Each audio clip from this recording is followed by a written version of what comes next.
Hey guys, Games here.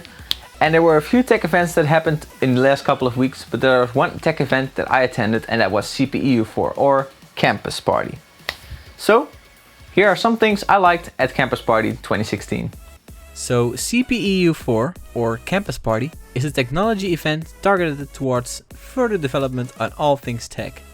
We got talks from big names such as Bill Buxton from Microsoft, John Maddock, John Canning, and some other big names in the tech industry. All talking about different things that keep people busy in this industry. On top of that, you could also participate in some workshops, try out different games and tech gadgets such as the Oculus Rift and the HTC Vive. And the list goes on and on. So the first day was all startup. Holly Murchison was the main floor host moderator and greeted us and invited us to get this campus party started. Very cool person, met her backstage, talked about what was to come for the next couple of days and what I was excited for. Super. So looking around, you could see a lot of VR. I dare to say that almost 75% of all interactive things to do there were based on VR.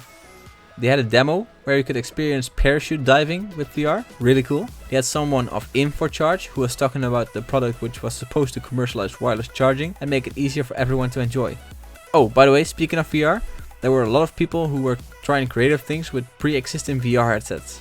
I stopped by a Dutch design team named VR Composers, who hooked me up with one of their customized Delft ceramics styled cardboard VR headsets. I'll leave a link in the description to check them out if you want to. Another Dutch company called Be Free, a company focused on VR, talked about how they could implement the world with their rehabilitation techniques based on VR. They showed me a demo where you could play as a stick figure-like character and you have to catch the bombs using your hands. This way it should be easier for children to rehabilitate because they get pulled out of their normal world and placed in this new virtual world.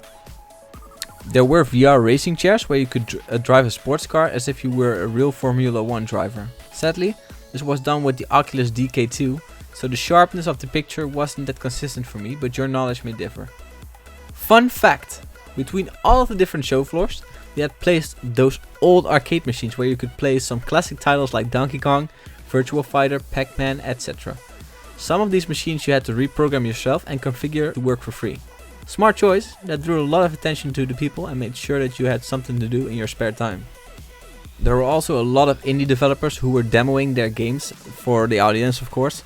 Some cool titles were shown, including Metrico Plus, which was a re-release of a previous title for the PlayStation Vita, and now was going to be released on PC, Xbox One and PS4 with reworked levels and reworked controls. But yeah, that's it. That was a short recap of Campus Party 2016. Lots of cool people and interesting tech. If you ever get the chance to see one of these, be sure not to miss it. It's a great experience. Before I end this video, I have to tell you guys something real quick. Some of you may know, but I'm really active on social media these days, and the social media I use the most is Twitter. So if you got some questions to ask me or have other stuff you want to discuss with me, please use the Twitter down below in the description. Also, if you want some backstage info, you can also check out my Snapchat. I post a lot of behind the scenes there, and it's a cool way to hang out with each other and talk if you want. So yeah, links down in the description and Snap. So yeah guys, that's it. Thanks for watching. This was GameShine from TOGS and I'll catch you guys in the next one.